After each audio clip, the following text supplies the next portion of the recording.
The smoke in Murphy's cantina was thick and blue. It hung in the air like a dirty cloud, mixing the breath of a dozen different alien species. Commander HFY sat in the darkest corner, his massive frame hunched over a half-empty glass of something that burned his throat.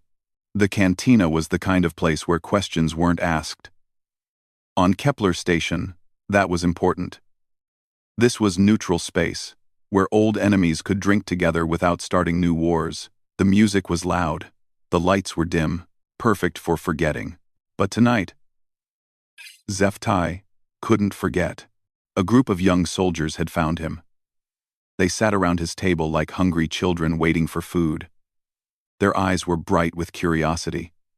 Their uniforms were clean and new. "Tell us about the humans," said Lieutenant Kex, a young Draknari with fresh scales that still shone green. "Everyone says you fought them in the war." HFY looked at the young alien. 3 arms, 4 eyes, and not a single scar. Just like HFY had been 30 years ago. Before the human front. Before everything changed. "You don't want to hear those stories," HFY said.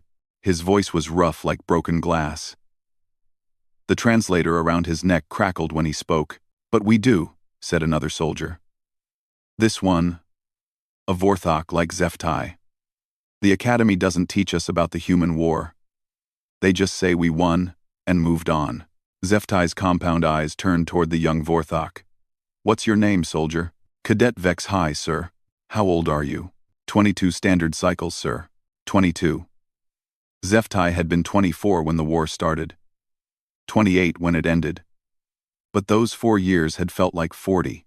"You think you know war," HFY said slowly. He took a long drink from his glass. The liquid burned, but it helped with the memories. "You've read about fighting the crystal hives. You've studied the machine wars. You think you understand combat. IB. You think you understand combat." The young soldiers nodded eagerly. HFY laughed, but there was no humor in it. "You know nothing." He looked around the table. 6 young faces stared back at him.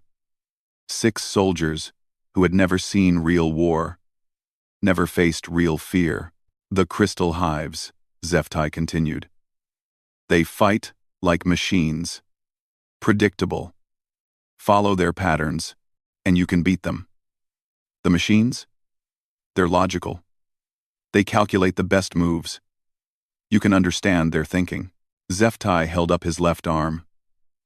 Where his hand should have been, there was only a crude metal replacement. Cheap prosthetics that barely worked. "Humans are different," he said quietly. The cantina noise seemed to fade away. Even the loud Graxian at the bar stopped laughing. Several older patrons looked over. They recognized that tone, the voice of someone who had seen things that couldn't be unseen. "How different?" asked Kex. HFY was quiet for a long moment. He stared into his drink like he could see the past reflected in the liquid. "Humans don't follow the rules," he said finally. "Every species in the galaxy has rules for war. Honor codes. Limits. Things you don't do. Even to enemies." He looked up at the young soldiers. "Humans don't have those limits." Cadet Vex High leaned forward. "What do you mean?" "I mean they will do anything to win. Anything. And when they can't win..." HFY paused. "They make sure you can't either." The young Draknari's scales had turned from green to a nervous yellow. "The reports say humans are weak, physically inferior. Short lifespans. No natural weapons. 5 compens.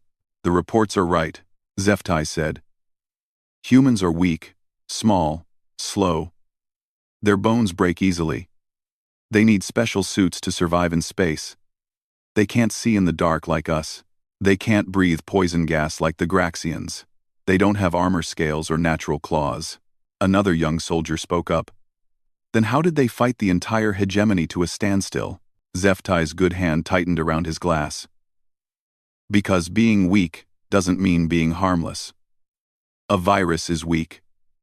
A poison is weak. They can still kill you." The table was completely silent now. Even the background noise of the cantina seemed muted. "Humans," Zeftai said slowly, are the most dangerous species in the galaxy. Not because they're strong, but because they're crazy. Crazy how? Whispered Vexhai. Zeftai laughed again. That same bitter sound. They don't know when to quit. Every other species, when faced with certain death, will surrender. We'll find another way. We'll live to fight another day. He held up his prosthetic hand again. Humans will smile at certain death and ask if they can take you with them. The young soldiers exchanged nervous glances. I lost this hand, Zeftai continued. On Terra Nova. First human world we attacked. Should have been easy. 30,000 humans against 50,000 hegemony troops. We had ships. We had weapons. We had air support. His eyes grew distant. The humans had farmers and miners, and they turned their whole planet into a weapon. Lieutenant Kex's scales were now a pale yellow. What happened? Zeftai stood up slowly. His prosthetic legs made clicking sounds on the metal floor. You want to hear what happened? You want to know what it's like to fight humans? The young soldiers nodded, though they looked less eager now. Then listen carefully, Zeftai said. Because these stories aren't entertainment, they're warnings. He sat back down and refilled his glass from a bottle that smelled like engine fuel. I'll tell you about Terra Nova, about the ghost ships, about the prisoners who wouldn't break, about the peace that wasn't really peace. Zeftai looked each young soldier in the eye. But first, you need to understand something. After tonight, after you hear these stories, you'll understand why half the Hegemony Council still wakes up screaming. Why we have standing orders never to engage human ships unless absolutely necessary. Why the peace treaty gives humans everything they want. He raised his glass in a mock toast. You'll understand why we're afraid of a species we technically defeated. The glass touched his lips, and Commander Zeftai began to remember the war that had broken an empire's will to fight. Zeftai set his glass down with shaking fingers. The young soldiers waited. Outside Murphy's cantina, Kepler Station hummed with the sounds of 1,000 different species going about their peaceful lives. None of them had to remember Terra Nova. Terra Nova was supposed to be easy. Zeftai began.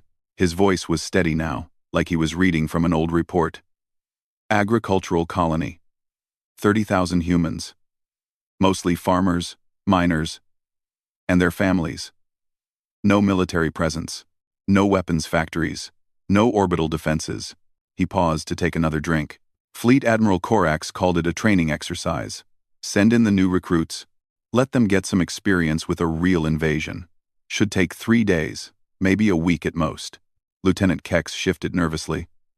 What went wrong? Everything, Zeftai said simply. Starting with what we thought we knew about humans.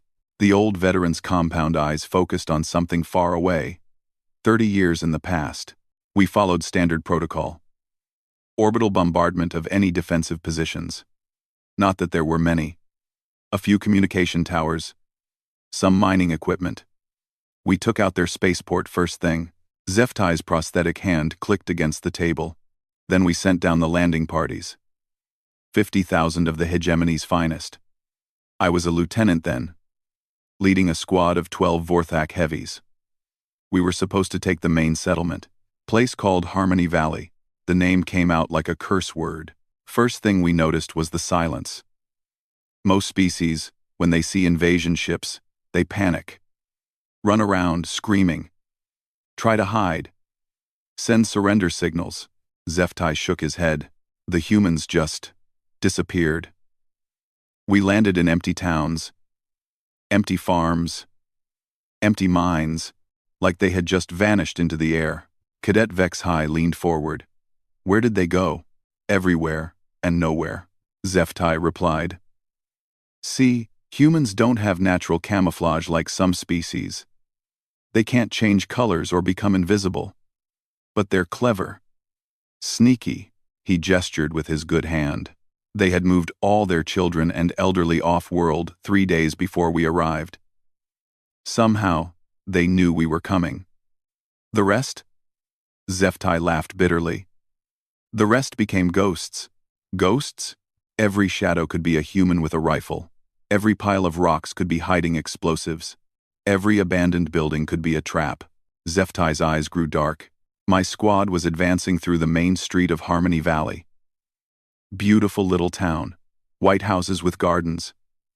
Looked peaceful. Safe. He paused for another drink. Then Corporal Vexmill stepped on a pressure plate hidden under some flower petals. The entire street exploded. The young soldiers were completely quiet now. Even the background noise of the cantina seemed to fade away. Lost 3 soldiers instantly. 2 more were badly wounded. We called for medical evacuation, but the transport couldn't land. Human snipers had taken positions in the hills around town. Every time a ship tried to land, precise rifle fire would drive it away. Zeftai's good hand clenched into a fist. For 6 hours, we were pinned down in the rubble of what used to be a flower shop. 6 hours, while my soldiers bled out. And we never saw a single human. How many were there? Asked Kex. Intelligence said maybe 40 or 50 in that sector. Farmers, mostly. People who had never been soldiers. Zeftai looked up at the young Draknari. But they knew their land. Every hill, every cave, every drainage tunnel. They had turned their home into a fortress, and we were the ones trapped inside it. He continued his story, his voice growing quieter. When backup finally arrived, the humans were gone. Vanished again. But they left presents behind. Presents? Booby traps. Made from farming equipment. Irrigation pipes filled with explosives. Harvesting machines turned into remote-controlled bombs. Fertilizer that had been mixed with fuel to make powerful explosives. Zeftai shook his head in what might have been admiration. They had turned their entire planet into a weapon. Every tool, every machine, every building was a potential trap. The old commander leaned back in his chair. That was day 1.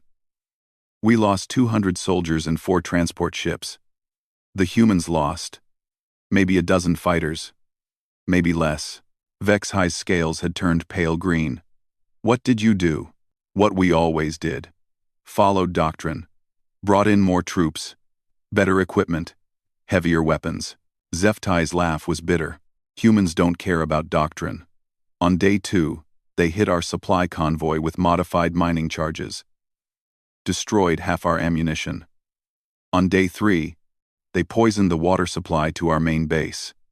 Nothing lethal. Just enough to make 5,000 soldiers too sick to fight. The young soldiers exchanged worried glances. By the end of the first week, we had 30,000 troops on Terra Nova.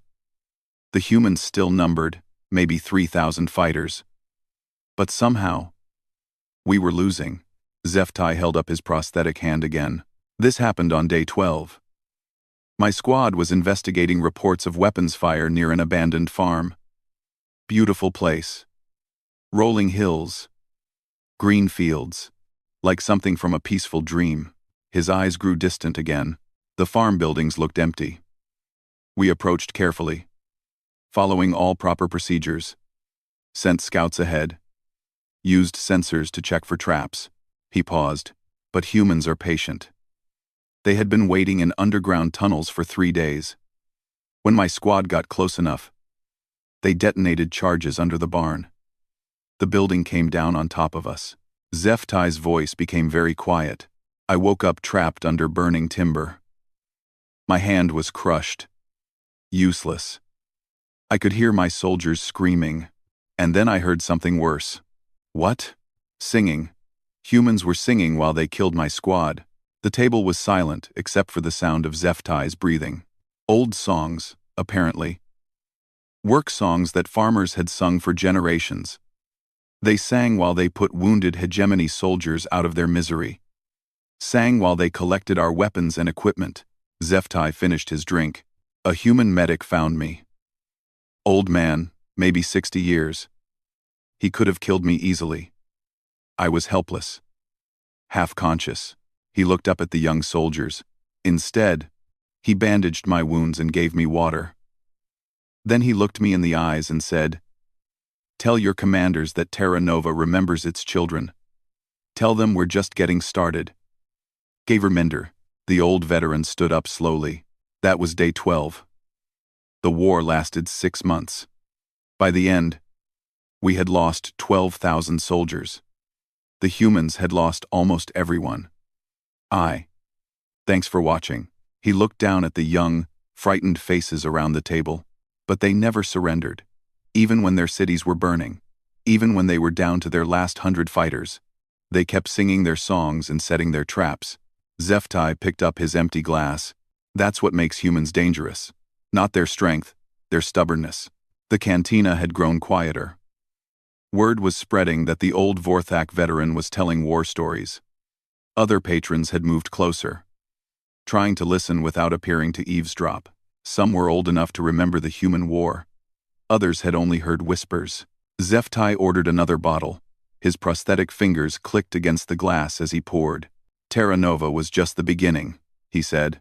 Command thought it was a fluke. One stubborn colony with lucky farmers. They were sure the next target would be different. He took a slow sip. Proxima Fortress was the hegemony's greatest stronghold. Built into an asteroid, surrounded by defense platforms, energy shields that could stop a planet-killer missile, garrison of 50,000 elite troops. The young soldiers leaned forward. This was the kind of military target they understood. Clean lines of battle. Clear objectives.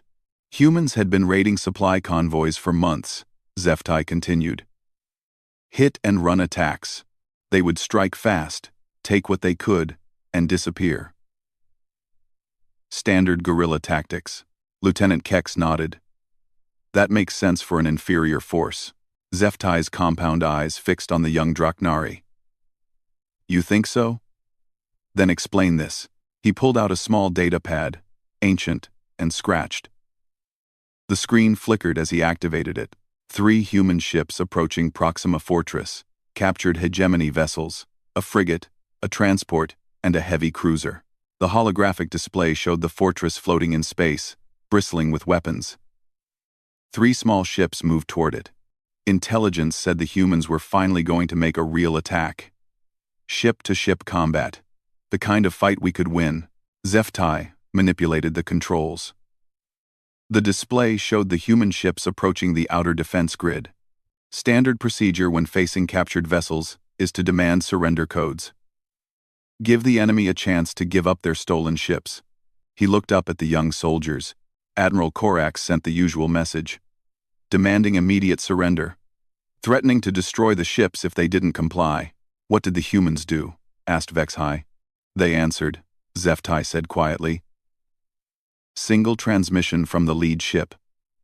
5 words. He touched the data pad. A crackling voice filled the air, speaking in accented galactic standard. See you in hell, Admiral. The recording ended. The young soldiers stared at the data pad. That's when we knew something was wrong. HFY continued. Standard military doctrine says you don't waste lives on hopeless attacks. Even desperate species will try to negotiate. Find some advantage. Every teen. 17 uses then. Fording. 17 uses the typer. He shook his head. Humans don't think like that. The holographic display continued. The 3 human ships accelerated toward the fortress. Defense platforms opened fire at maximum range, should have destroyed the attacking ships easily. Red beams lanced out from the fortress. The first human ship, the frigate, took multiple hits. Its shields flared and collapsed. The hull began to glow from heat damage. Any sane crew would have retreated at that point, HFY said. Tried to escape while they still could. Instead, the damaged frigate accelerated even faster. That's when Admiral Korax realized what was happening. The humans weren't trying to capture the fortress. They weren't even trying to damage it. HFY's voice dropped to barely above a whisper. They were trying to ram it. The young soldiers watched in fascination as the holographic frigate continued its suicidal charge. More defensive fire reached out, tearing pieces from the human ship. Atmosphere vented into space in brilliant white streams. The frigate hit our outer shields at 60% light speed, HFY said. The impact overloaded 3 shield generators. Created a temporary gap in our defenses. The display showed the massive energy discharge as the small ship struck the invisible barrier protecting the fortress. For a few seconds, a section of the shields flickered and failed. That's when the second ship hit. The transport vessel, larger but more heavily damaged, struck the same area. Without shields to stop it, the ship punched through the fortress's outer hull like a bullet through paper. 1,500 human troops aboard that transport, HFY said, all volunteers, all knowing they were going to die. His prosthetic hand trembled slightly. But they weren't done yet. The third ship, the heavy cruiser, was now taking devastating fire from every weapon on the fortress. Its hull was breaking apart, trailing debris and flames. Any normal crew would have been dead already, HFY said. The ship was coming apart around them, life support failing, weapons offline. He paused to take another drink. But humans don't die easily. The cruiser, burning and broken, still maintained course toward the fortress. It struck with enough force to crack the asteroid in half. 3 ships, 4,000 human volunteers, all dead in 30 seconds. HFY turned off the holographic display. And that's when the real attack began. The young soldiers looked confused. Real attack? The ramming ships were just the opening move, HFY explained. While we were dealing with impact damage and hull breaches, 50 human fighters launched from concealed positions. He shook his head in grudging admiration. They had been hiding in the asteroid field for weeks. Waiting. Planning. While we thought they were running random raids, they were actually positioning forces for this attack. The old veteran's eyes grew dark. I was part of the damage control team. Racing through corridors, trying to seal breaches, and restore life support. We thought the worst was over. He held up his prosthetic arm. That's when we learned what humans do with captured ships. What do you mean? The transport that broke through our hull? It wasn't just carrying troops. It was carrying every piece of hegemony military equipment the humans had captured over the past year. HFY's voice became grim. Our own weapons, our own armor, our own tactical computers. The humans had studied everything, learned how it worked, and turned it against us. He gestured with his good hand. Suddenly we were fighting enemies who looked like hegemony soldiers, using hegemony weapons, speaking our own tactical languages. Our own security systems couldn't tell the difference. The young soldiers sat in stunned silence. How did you know who to shoot? Whispered Kex. We didn't, HFY said simply. For 3 hours, Proxima Fortress was complete chaos. Hegemony troops shooting at each other. Human fighters wearing our own uniforms. Explosions echoing through corridors that had never seen combat. He finished his drink and set the glass down with a heavy thud. When the fighting ended, we had retaken the fortress, killed every human invader. Technically, we won. HFY looked around the table at the young, frightened faces, but we had lost 8,000 troops. Our strongest fortress was crippled, and word was spreading throughout the hegemony fleet. What word? That humans had sacrificed 4,000 of their own people just to prove they could hurt us anywhere, anytime. The old veteran stood up slowly. After Proxima Fortress, recruitment for human front duty dropped by 80%. Nobody wanted to fight an enemy that turned suicide into strategy. He looked down at the young soldiers. And the humans? They called it a victory. Said it proved that nowhere in the galaxy was safe from human revenge. HFY picked up his bottle. That's when we started to understand. We weren't just fighting an army. We were fighting an entire species that had declared total war. The cantina was nearly silent now. Even the Graxian at the bar had stopped his loud drinking songs. Word had spread that Commander HFY was telling the real stories, the ones the history books didn't record.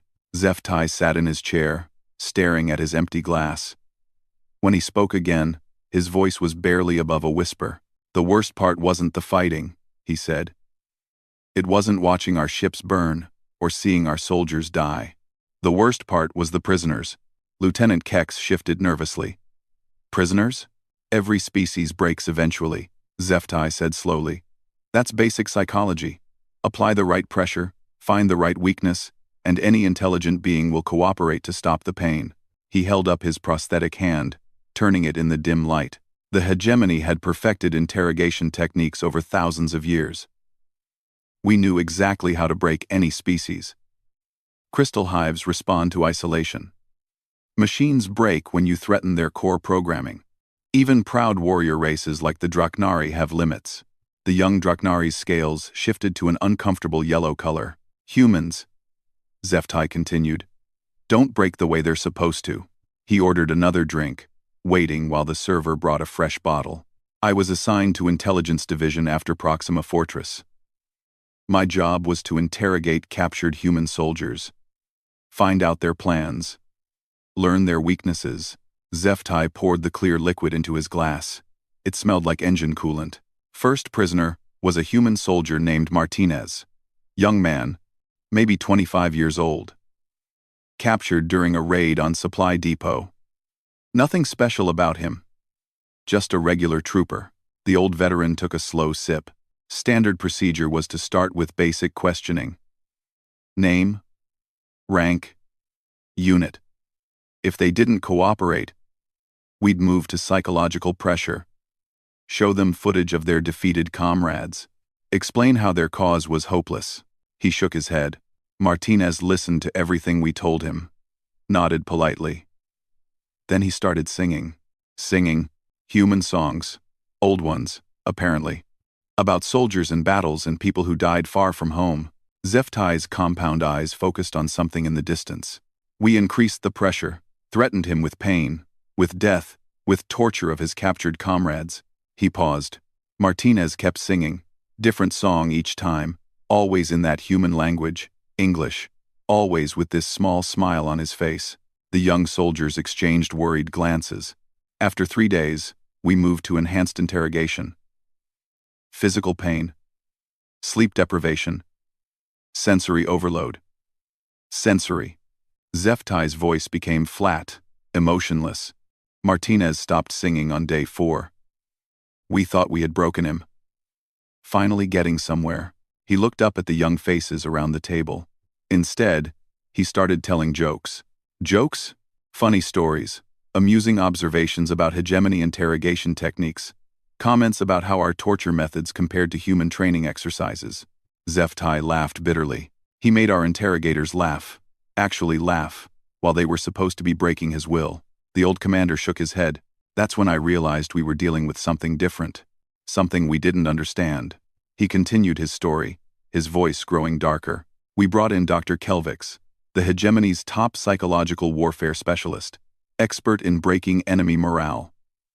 He had never failed to crack a prisoner. HFY held up 2 prosthetic fingers. 2 weeks later, Dr. Kelvix requested transfer to a different assignment. Said he couldn't work with human prisoners anymore. What happened? Martinez had convinced him that the war was morally wrong, that the hegemony was fighting for conquest while humans were fighting for survival. The old veteran's eyes grew wide. Our own interrogator switched sides, started passing information to human resistance cells. Lieutenant Kex's scales had turned pale yellow again. One prisoner did that? It got worse, HFY said. Word spread through the intelligence division. Other interrogators started requesting transfers. Some quit entirely. A few actually defected to human colonies. He took another drink. High Command decided we needed a different approach. Brought in the really dangerous prisoners. HFY was quiet for a long moment. Dr. Sarah Chen, human medic, captured after treating wounded civilians during the siege of New Beijing, 67 years old, grandmother of 12. His voice became very soft. We thought a medic would be cooperative. Healers are usually peaceful, non-violent, easy to intimidate. He shook his head slowly. Dr. Chen killed 3 guards with a surgical instrument she had hidden in her clothing, freed half the prisoners in the detention block before security stopped her. The young soldiers stared in shock. A grandmother? Humans don't have different castes like other species, HFY explained. They're healers, they're teachers, they're farmers. They're all potential soldiers, all willing to fight when threatened. He gestured with his prosthetic hand. But that's not the worst part. The worst part was what she said while she was doing it. What did she say? She was humming some gentle human song, like she was putting children to sleep. HFY's voice cracked slightly. While she killed trained hegemony soldiers, she hummed a lullaby. The table was completely silent. After that, we changed our approach again. Decided to use human prisoners as examples. Show other species what happened to enemies of the hegemony. Anyone. Trand. After that, the old veteran's shoulders sagged. Public executions, meant to break human morale and intimidate other potential rebels. He looked up at the young soldiers. It backfired. How? Humans who were about to die would give speeches, talk about freedom and justice and fighting tyranny. They would die with smiles on their faces, telling their executioners that other humans would avenge them. HFY finished his drink in one gulp. Worst one was Captain Rodriguez, captured after defending a civilian evacuation. We broadcast his execution across 12 star systems. His voice became barely audible. Rodriguez looked directly into the camera, spoke to every human watching, told them to remember his name, to remember what he died for. The old commander stood up unsteadily. Then he started singing the human anthem. Amazing Grace, I think it was called. Other prisoners joined in. Even some of the guards started humming along. He looked around the table at the frightened young faces. That execution video became the most powerful recruitment tool the human resistance ever had. Billions of humans saw their captain die with dignity and decided to fight. HFY picked up his bottle with shaking hands. That's when High Command banned prisoner interrogations, banned public executions, banned any contact between hegemony forces and human captives. Why? Because our own soldiers were starting to question the war, starting to ask why we were fighting people who showed more courage in defeat than we showed in victory. The old veteran looked down at his prosthetic limbs. Humans had done something no other species ever managed. They had turned capture into a weapon, made their own suffering into a tool of war. He sat back down heavily. By the end, we were more afraid of taking human prisoners than fighting human soldiers. HFY poured another drink. Because you can kill a human soldier, but a human prisoner? A human prisoner will break your army from the inside. Commander HFY sat in the growing silence of Murphy's cantina. Most of the other patrons had left or moved to distant tables. The young soldiers remained, but their eager curiosity had been replaced by something else. Fear, maybe. Or understanding. The war ended on a Tuesday, HFY said quietly. I remember because Tuesdays were always supply days, fresh rations from the homeworld. He held his empty glass up to the light, watching the last drops of alcohol slide down the sides. But the supply ships had stopped coming weeks before. Too many human raids. Too many accidents in space. Lieutenant Kex spoke carefully, his scales a nervous yellow. The reports say the hegemony won a great victory. HFY's laugh was harsh and bitter. The reports lie. He set his glass down with a heavy thud. By the 4th year, we controlled maybe 30% of human space. Sounds impressive, until you realize we started with expectations of total conquest in 6 months. The old veteran's compound eyes fixed on the young Draknari. Humans had lost 80% of their colonies, billions dead. Their fleet reduced to scattered raiders and converted merchant ships. He paused. But we had lost something else. Something more important. What? The will to fight. HFY pulled out his ancient datapad again. The screen flickered as he called up casualty reports. Hegemony military casualties. 8 million dead. 12 million wounded. 6 million listed as psychologically unfit for duty. Gone. 74-4. 74-4. His prosthetic fingers clicked against the device. Human casualties. 1 billion dead. 3 billion displaced. Fleet strength reduced by 95%. He looked up at the young soldiers. So why did we agree to peace terms that gave humans everything they wanted? The table was silent. Because, HFY said slowly, we had learned to fear them. He leaned back in his chair, looking older than his years. The final battle was at Kepler Station. This station, actually.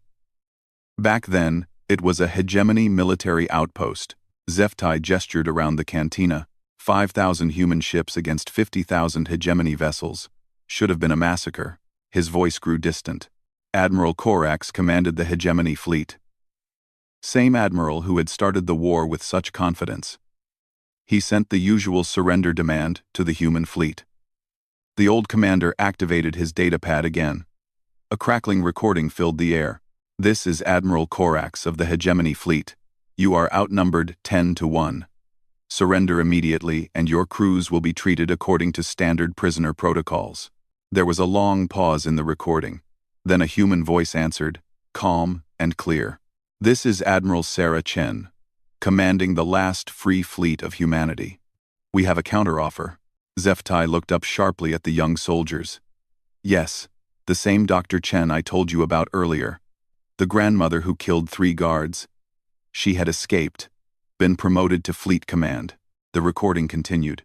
"Surrender immediately, and we will allow your forces to withdraw to hegemony space.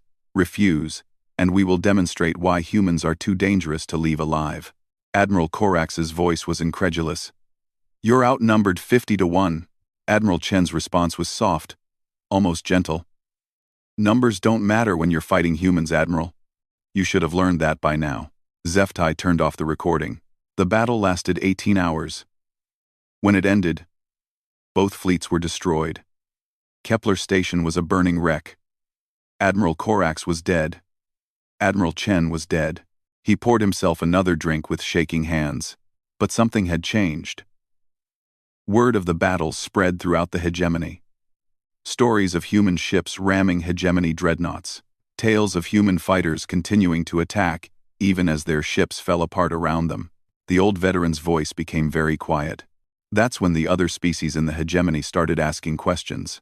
What kind of questions? Why are we fighting people who prefer to die rather than surrender? What kind of threat do humans really pose? Is this war worth the cost? Zeftai looked around the table. The crystalline hives were the first to withdraw support, said the war was too expensive. The machine collectives calculated that continued fighting would result in mutual extinction. He shook his head. One by one, our allies abandoned us. Not because humans had defeated them in battle, but because humans had made the war too costly to continue. Lieutenant Kex leaned forward, but the hegemony still had superior forces with broken morale. Zeftai replied. "Do you know what the casualty rate was for volunteers assigned to human front duty?" The young soldiers shook their heads. 90% quit before completing training. Of those who didn't quit, 60% requested transfers after their first engagement. Zeftai's prosthetic hand clicked against the table. "We were running out of soldiers willing to fight humans." He stood up slowly, his mechanical legs making soft whirring sounds. That's when the Hegemony Council made its decision. Not to continue the war until humans were extinct. Not to negotiate from a position of strength. The old veteran looked down at the young, frightened faces. They decided to make peace before humans found a way to bring the war to the hegemony homeworlds. "But humans had almost no ships left," protested Vex High. "Numbers don't matter." Zeftai repeated Admiral Chen's words. "Humans had proved they could hurt us anywhere, any time, using any weapon, including themselves." He sat back down heavily. "The peace treaty was signed here, on Kepler Station, rebuilt as neutral territory. The terms were..." He paused. "Generous. Trumer. How generous. Humans got to keep all their remaining colonies, full autonomy in their space, the right to rebuild their fleet without restrictions." Zeftai finished his drink. In exchange, they promised not to actively seek revenge against the hegemony. The young soldiers looked confused. "That's it?" "That's it," Zeftai confirmed. "No reparations, no punishment for war crimes, no restrictions on human expansion." He looked up at them. The Hegemony Council was so afraid of continued human resistance that they gave them everything they asked for. The old commander stood up again, gathering his things. "And you know what the strangest part is?" "What?" "The peace has held for 30 years. Humans have rebuilt their colonies, expanded into new systems, developed new technologies." Zeftai picked up his bottle. "But they haven't attacked us, haven't sought revenge, haven't tried to conquer hegemony space." He looked around the cantina, at the mixed crowd of different species drinking together. They just moved on, like the war was something that happened to someone else. Lieutenant Kex's scales shifted to a confused purple. "I don't understand." "Neither do I," Zeftai admitted. "Maybe that's what makes them so dangerous. They can fight total war without letting it consume them." The old veteran walked slowly toward the cantina exit, his prosthetic legs clicking on the metal floor. "You asked me to tell you about fighting humans," he said without turning around. "Here's the most important thing I learned. He paused at the door. Humans don't fight to win wars. They fight to protect what they love, and that makes them willing to pay any price. Zeftai looked back at the young soldiers one last time. Pray you never threaten something humans love, because they'll kill you, die trying, or find some third option that's worse than both. The door slid shut behind him, leaving the young soldiers alone with their fears and the empty bottles on the table. Outside, Kepler Station hummed with the sounds of peace. But now the young soldiers understood why that peace was so carefully maintained. Some enemies are too dangerous to defeat completely. Some victories cost more than surrender. And some species, when pushed to their limits, discover they don't have any.